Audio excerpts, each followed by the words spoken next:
Kwa maana hiyo basi, kuanzia leo wewe ndo kiongozi na sio Mbala tena. Sawa? Nadhani tumeelewana. Kuanzia leo huyu ndo kiongozi.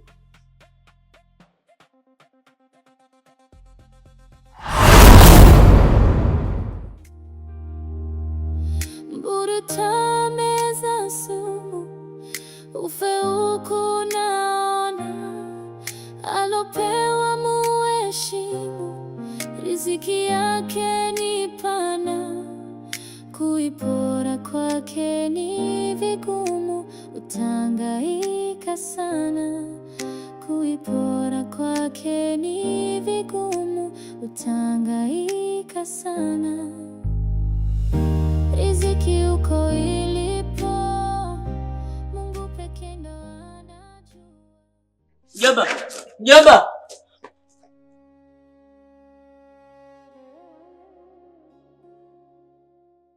Mjomba, nisamee, nipo chini ya miguu yako. Naomba nirudi kwenye nafasi yangu. Na ninakuahidi nitafanya vizuri kuliko wote hapa mjomba. Nitajituma na kwenye mazoezi sitotegea. Na sitokuangusha tena mjomba wangu mzuri. Naomba nisamee. Wanasema mtoto akiunyea mkono usiukate. Nirudishe kwenye nafasi yangu mjomba. Mbala, sikukupa uongozi eti kwa kuwa wewe ni mjomba wangu au kwa kuwa mimi na wewe tuna undugu. Ila nilikupa uongozi kwa sababu ulikuwa unajituma na uwezo wako wa kunishawishi mimi kufungua hili kundi. Na kwa kuwa wewe ndio ulinishawishi mimi nifungue hili kundi, ndio maana nikakupa uongozi kwa sababu wewe ndio ulikuwa unaelewa lengo letu ni nini. Lakini nimegundua kuwa hakuna lolote. Nilikuwa nimejidanganya tu. Na wewe wala hujui lengo letu ni nini. Na kibaya zaidi, wewe mwenyewe hujui hata ni nini unataka.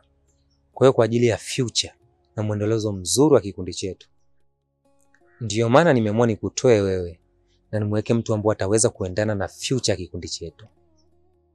Lakini sio kwamba eti nimekutoa kwa ubaya, hapana. Ila nimekutoa wewe Mbala kwa sababu haustahili na nimemweka pale mtu ambaye anastahili. Kwa hiyo basi, naomba uheshimu hilo na mheshimu pia mtu niliyomweka.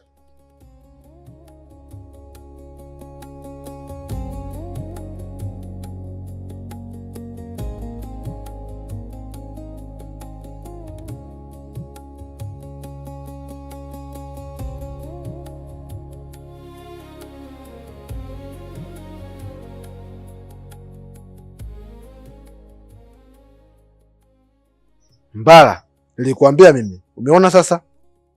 Nilisema wewe dogo lazima aondoke na upepo wako. Sasa hivi kila mtu amsifia yeye. Mjomba wako anamsifia yeye, mwalimu anamsifia yeye. Kilichobaki tu mimi cha wako kuwa cha wake. Kwa hiyo kama utakuwa makini, utajikuta unakuwa mbeba mabegi kwenye kampuni ya mjomba wako. Sikubali. Sikubali. Nasema sikubali mimi. Yaani wazo la kufungua kundi nimetoa mimi na kikundi cha mjomba wangu. Alafu atokee mlugaluga mmoja tu Muha huko katokea huko Kigoma kaja na treni, aje achukue kila kitu changu. Haiwezekani. Siwezi nikakubali. Never give up. Yaani Muha mkopesha vyombo aje kunizidi akili mimi mtoto wa mjini. Sitaki kwa mazuri. Ila siwezi nikakubali. Yaani pale nimemtanguliza tu na baskeli ya miti. Ila muda sio mrefu na nirudisha kwenye nafasi yake. Wewe subiri tuone. Lazima arudi Kigoma akalime mawese huko.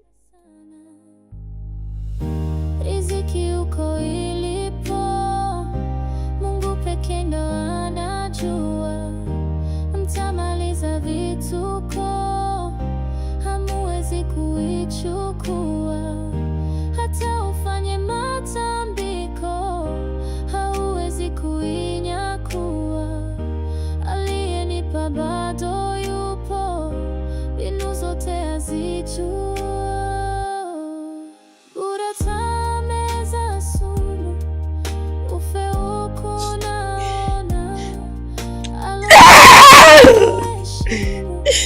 riziki yake ni pana,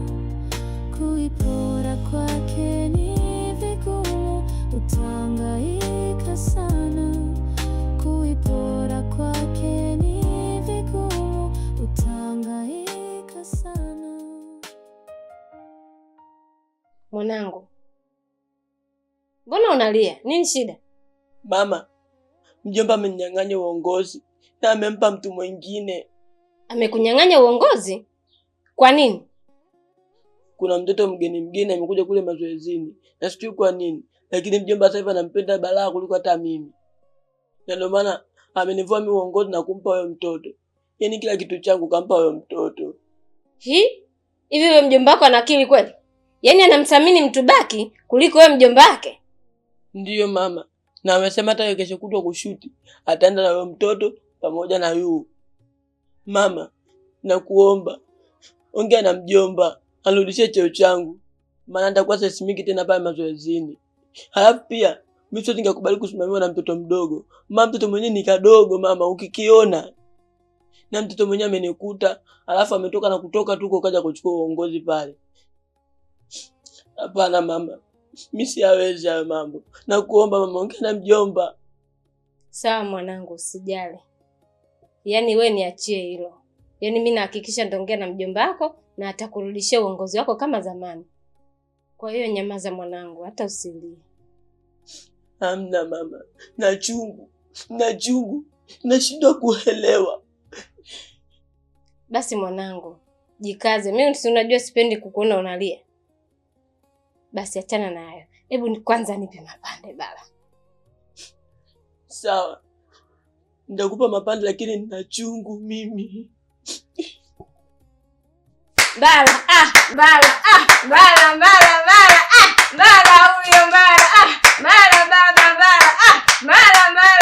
wewe bala huyo bala bala wewe bala huyo bala huyo bala.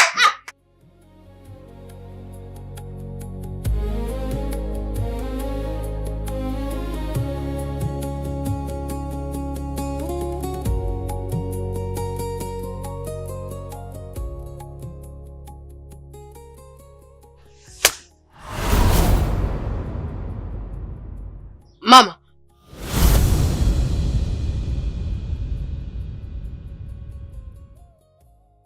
We shenzi nini? Unawezaje kuniuliza nimelala wapi jana wakati hapa ni nyumbani kwangu? Kwani hapa ni kwako? Yaani nyumba yangu, alafu unaniuliza jana nimelala wapi? Hivi mbona wanawake mnakosa shukrani nyie? Yaani mtu nimekuoa, singomaza, ukiwa na mtoto, tena mtoto mwenyewe wa haramu. Hata sijui kama baba yake anamjua. Alafu nimewachukua nimewastiri mnaishi kwangu. Alafu unaniuliza nimelala wapi? Yaani unaniuliza hivyo kama nani? Au ndo unajifanya unajua sana kuhusu masuala ya ndoa? Kama ungekuwa unajua sana kuhusu ndoa, si huyo mwanaume wako alokuzalisha kama paka na kukuacha na huyu mtoto wa haramu, si angekuoa? Lakini mbona amekuacha na huyu mtoto wako wa haramu na mimi ndo nimekustiri? Yaani ungejua ambavyo simpendi huyo mwanao, wala usingenitafuta maneno. Maana muda mwingine najiona kama mjinga kumuoa mwanamke mwenye mtoto, tena mtoto mwenye haramu ambaye baba yake amemkataa, alafu mimi najitwika mizigo mingine ambayo sio nihusu. Na ndiyo maana sitaki kulipeleka shule mtoto la haramu, kwa sababu ninajua mitoto ya haramu huaga shuleni haina akili. Na lenyewe lazima liwe lishenzi tu kama baba yake alokataa mimba. Sasa nakwambia ukome kuanzia leo kuniuliza nimelala wapi, kwa sababu hapa ni kwangu na nina mamlaka napo. Kwa hiyo naruhusiwa kurudi muda wote naotaka.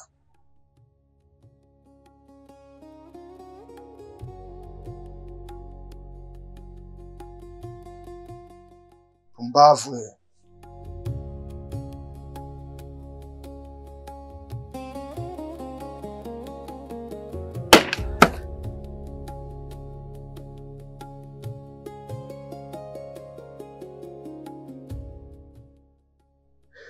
Mama, pole sana mamangu. Najua ni maumivu makali kiasi gani unayapitia. Ila nakuahidi mamangu, ipo siku nitabadilisha kila kitu kwenye maisha yako. Na utakuwa ni mtu unaheshimika kama wanavyoheshimika wengine. Acha leo tunyanyaswe kwa ajili ya nyumba. Ila nakuahidi mamangu, ipo siku nitakujengea nyumba yako. Na nitakununulia gari zuri la kutembelea. Na wanaokudharau leo, ipo siku watakuheshimu. Na ninajua sasa hivi kuna watu wanaona wewe kunizaa mimi ni kama nuksi kwenye maisha yako. Ila ipo siku watakuja kugundua kwamba mimi ni baraka kubwa sana kwenye maisha yako. Na kila mtu aliyotukataa, ipo siku watarudi wakilia na wakituomba msamaha. Vumilia mamangu, haya yote ni mapito. Hizi shida magumu pia nayo yana mwisho. Nitapambana usiku na mchana, nikutoe kwenye ziki mamangu, na milele kwa ajili yako nitasimama. Furaha yako mimi ndio furaha yangu. Kuna mazuri yanakuja mama, tutafurahi, tutaenjoy sana. Futa machozi usilie mama, siku yetu ipo, tusikate tamaa. Mama, mama, wewe ndio unanifanya nipambane.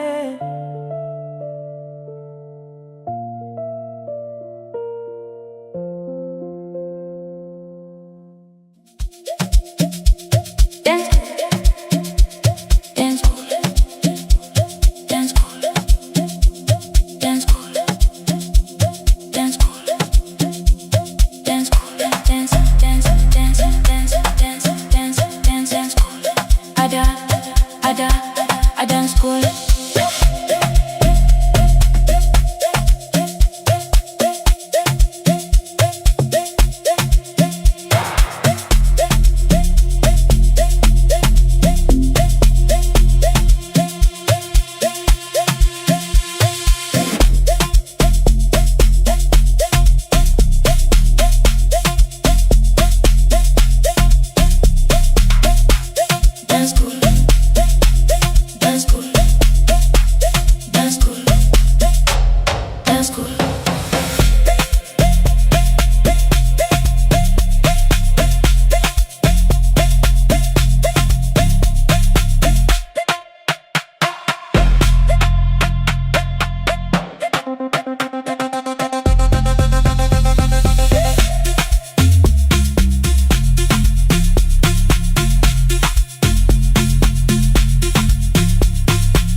Kama nilivyowaambia kuwa leo tuna ugeni, na ugeni wenyewe ndio huu hapa, na nadhani wote mnamfahamu. Ndio tunamfahamu. Mnanifahamu kweli? Ndio. Naitwa nani? Mozeo. Kweli mnanifahamu wadogo zangu, na mimi napenda sana watu wakinifahamu. Mimi naitwa Mozeo, the expensive dancer namba 1 Tanzania, ambayo niko chini ya msanii nambari 1 Tanzania, Diamond Platnumz. Kiukweli nimefurahi sana kuonana na nyie, kwa sababu napenda sana vijana wanaopambania tasnia ya dansa. Tena vijana wadogo kama nyie, kwa sababu vijana wadogo kama nyie ndio mna nafasi kubwa sana kuipeleka dansi mbele huko. Kwa hiyo niwapongeze sana wadogo zangu. Ndugu yangu Moze, kikubwa kilichofanya ni kukaribishe hapa kwa sababu wewe ni dansa mkubwa na unafanya kazi na msanii mkubwa sana nchini kwetu. Kwa hiyo una experience ya kutosha kwenye hii tasnia ya dansi. Kwa kuwa wewe una uzoefu wa kutosha, nikukaribishe hapa ili walau utupe mawili matatu mimi na vijana wangu. Kwa sababu unafahamu vitu vingi na naamini kabisa unaweza ukawaelekeza vitu vingi ambavyo vinaweza vikawafungua wao vichwa. Kwa hiyo karibu ndugu yangu. Kwanza asante kwa nafasi hii. Wadogo zangu, kitu kuzingatia cha kwanza kabisa ni nidhamu. Nidhamu inabidi uheshimu mtu aliyekupa nafasi pa kufika hapa. Kingine uheshimu watu waliokuzunguka, kwa sababu hujui kesho utasaidiwa na nani mwingine baada ya kutoka wapi, baada ya kutoka hapa. Maana kipaji bila heshima ni sawa na kazi bure tu. Unaweza kuwa na kipaji chako lakini utakuwa na heshima, hauwezi kufika sehemu yoyote. Kwa hiyo jitahidini sana wadogo zangu mwe na heshima, na cha kuongezea, jitahidini sana kuwa na juhudi katika kile unachokifanya. Pambana usichoke, amini ipo siku tu utafanikiwa. Kwa sababu ukitaka kuwa dansa mzuri na bora, lazima ufanye sana mazoezi. Mimi na mwili huu kama unaponiona, unaweza kusema yule jamaa hawezi kashagua mzito, ila ni mwepesi. Kwa nini? Kwa sababu nazingatia mazoezi na ninapenda ninachokifanya. Kwa hiyo ili uweze kuwa na performance nzuri na kuwa dansa bora, zingatia sana mazoezi. Na mazoezi sio lazima yawe haya tu mnaofanya hapa. Na ukitoka jitahidi kujiwekea ratiba ya kufanya mazoezi ya ziada unapokuwa nyumbani au sehemu yoyote ambayo utaona ni sahihi ya kufanya mazoezi yako unafanya. Usiridhike na unachokipata hapa, kwa sababu unahitaji muda ili uweze kuongeza ufanisi na ujuhudi katika kile kitu unachokifanya. Sisi tunaelewana? Na kingine cha muhimu sana, usimwache kumuomba Mungu. Maana Mungu ndo kila kitu. Utafanya juhudi, utafanya bidii, utaonyesha kipaji chako, lakini bila Mungu huwezi kufika popote. Kwa hiyo muombeeni Mungu sana, mtangulizeni Mungu kwa kile mnachokifanya, mtafika mbali.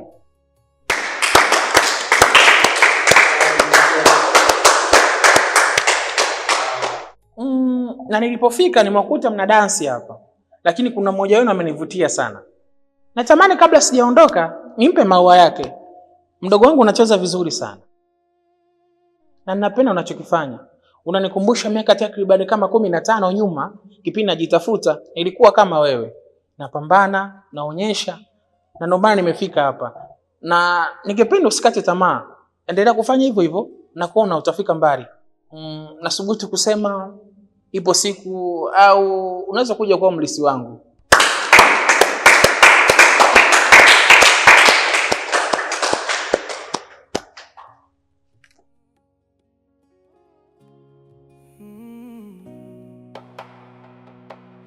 Kwenye kutafuta utakutana na mengi, na ili ushinde usikate tamaa.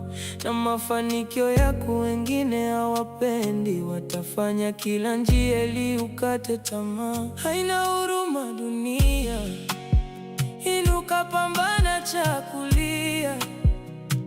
Leo wanakupuuzia, ndio hao kesho watakushangilia.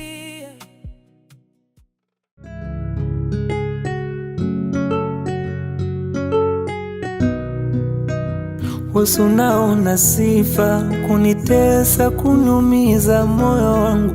Sawa, nimeshaumia, sasa umepata nini? Wala sitokulipa, maana nitajidhalilisha peke yangu. We malize dunia, tone utapata nini? Uvumilivu na kikomo, nitavumilia, nitachoka, wala sitounyanyua mdomo. Sitokuuliza na sitofoka, ila tambua umenipa somo, umenifunza tofauti ya kamba na nyoka. Sawa, nimelala usingizi wa pono, ila siku nikiamka ndo umenikosa. Sitofosi uniheshimu na sitofosi unijali, hata usipopokea simu sitokuuliza maswali. Na kama yupo anekupa stimu, wenenda kajivinjari. Sawa, nione kama mwenda wazimu, utankumbuka nikiwa mbali. Na sitokuuliza, sitokugombeza, sitokuuliza, nitakuangalia nione mwisho. Sitokuuliza, sitokugombeza, sitokuuliza, nitakuangalia nione mwisho. Wanasema ndondondo so chururu, kwa haya maumivu mina shukuru. Nilidhani njiwa kumbe kunguru, nisiseme sana nikakufu. Sitofosi uniheshimu na sitofosi unijali, hata usipopokea simu sitokuuliza maswali. Na kama yupo anekupa stimu, wenenda kajivinjari. Sawa, nione kama mwenda wazimu, utankumbuka nikiwa mbali. Na sitokuuliza, sitokugombeza, sitokuuliza, nitakuangalia nione mwisho. Sitokuuliza, sitokugombeza, sitokuuliza, nitakuangalia nione mwisho. Wao kakangu, nyimbo ni nzuri. Hiyo ndo unashuti kesho kutwa? Hapana, wala sio wimbo ninaoshuti. Huu ni wimbo tu nilikuwa naufanya mazoezi.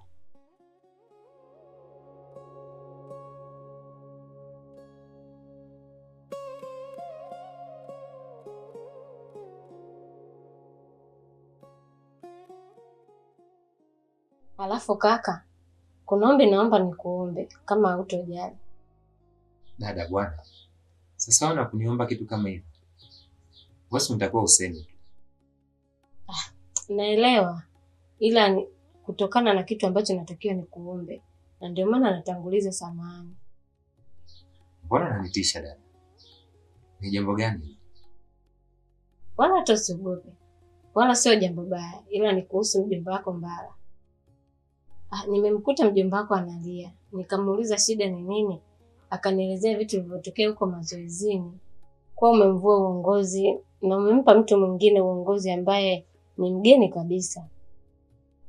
Na yeye inamuuma kwa sababu yeye ni mwanzilishi wa hili kundi. Na kama unakumbuka, hata ili wazo la kuunda hili kundi alilitoa yeye. Kwa hiyo anaumia kuona mtu mwingine anakuja kuchuma matunda ambaye hajapanda huo mti.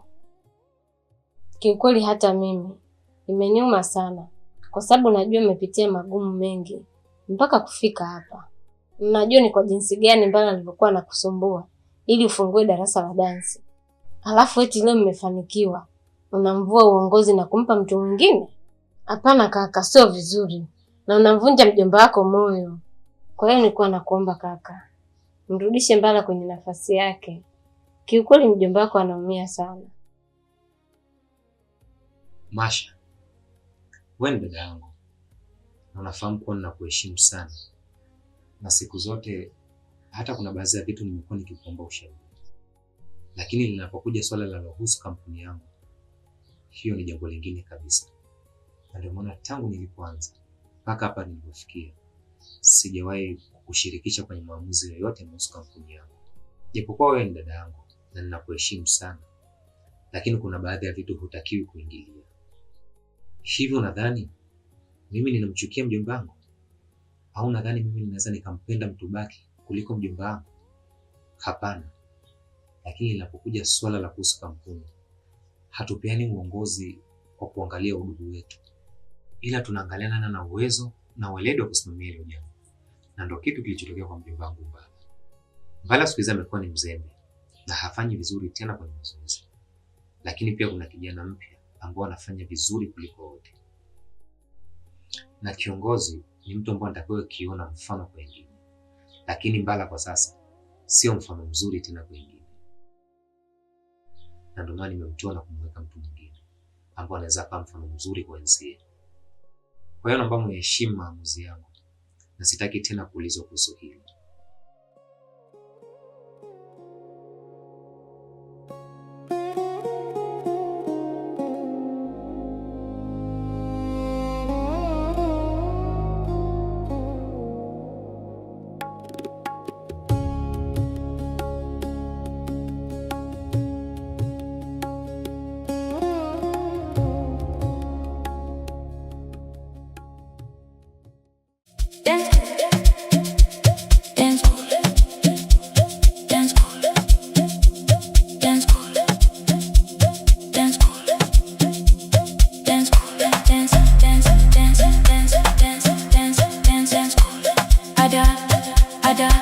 I dance cool.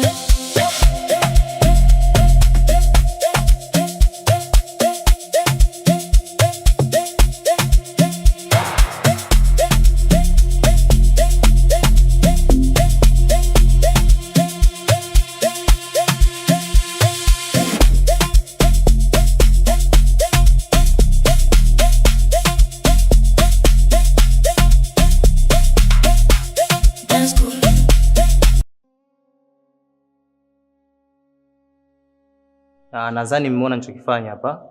Kuona nyie, njoeni mfanye kama nilivyofanya mimi. Sawa?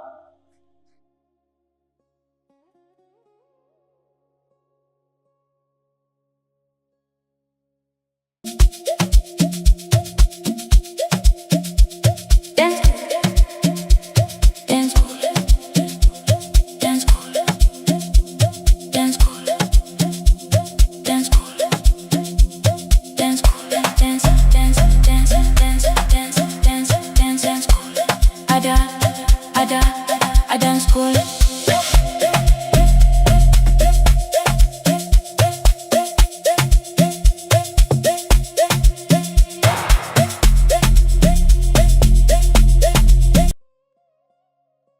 Vipi ticha? Safi. Shikamoo meneja. Marahaba, mjambo? Hatujambo.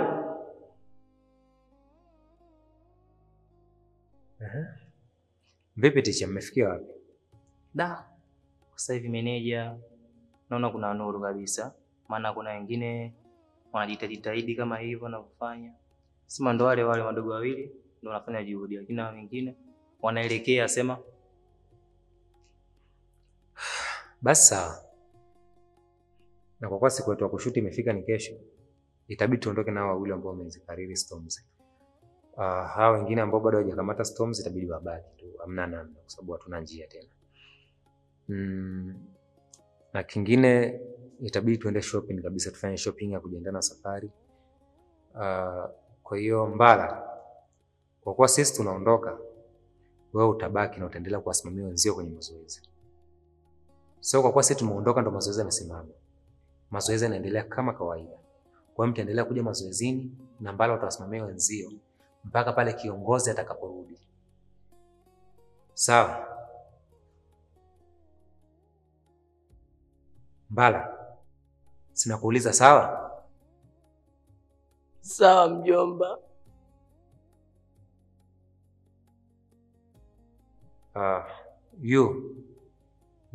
We kijana pamoja na teacher, naomba mnifuate.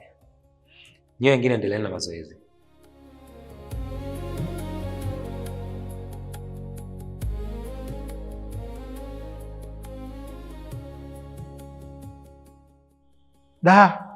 Kweli mtegemea cha ndugu ufa maskini. Yaani kampuni ya mjomba wako, wazo la kufungua ile darasa umeanzisha wewe, na bado unaondoka, wewe wanakuacha hapa. Kweli kutangulia sio kufika. Nilijua kwa kuwa kampuni ya mjomba wako, mimi nikiwa cha wako, nitakuwa safari kitonga, yani uhakika. Lakini imekuwa tofauti. Kweli usilijua, sawa sana usikuagiza. Haya kiongozi wa mpito, tuongoze vijana wako tufanye mazoezi. Maana ndo kazi unayoweza hiyo. Unasemaje wewe? Hivi naona nafikiri kama mimi nitashindwa. Sikiliza. Mimi ni mshindi na nitabaki kuwa mshindi. Huyu Muha nimemtangulia tu kwa basikeli ya miti. Na mwisho wa siku atakuja kuwa chini yangu. Hivi unajielewa wewe? Yaani mimi mtoto wa mjini nije kushindwa na yule Muha mlima Mawese. Yaani kajiri kametoka Kigoma juzi tu. Mpaka sasa hivi kanuka megebuka. Afu atakija kunishindwa mimi mtoto wa town. Oa, middle town kitambo yani. Oya, mimi nimezaliwa Muhimbili. Sijazaliwa Kigoma kama yule Muha mkopesha vyombo.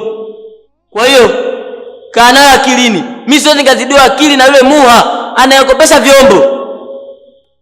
Asa wewe wajifanya nikataa, subiri uone. Na hakikisha wewe na yule Muha wote mtakuwa chini yangu. Mwenye sikupingi mwanangu. Ila nilikuwa kukumbusha tu. Kwa sababu si ndo tumeanza na ile kundi. Lakini yule Muha kalia juzi tu na sasa hivi anasafiri. Hivi unafikiri hata mimi napenda? Mimi naniuma Mbala. Tena naniuma kuliko hata wewe. Ndio maana nimeongea hivyo makusudi ili upate uchungu na utafute njia ya kufanya. Hoya Mbala, hataki tumwache udogo asafiri. Inabidi tufanye juu chini ili naye abaki.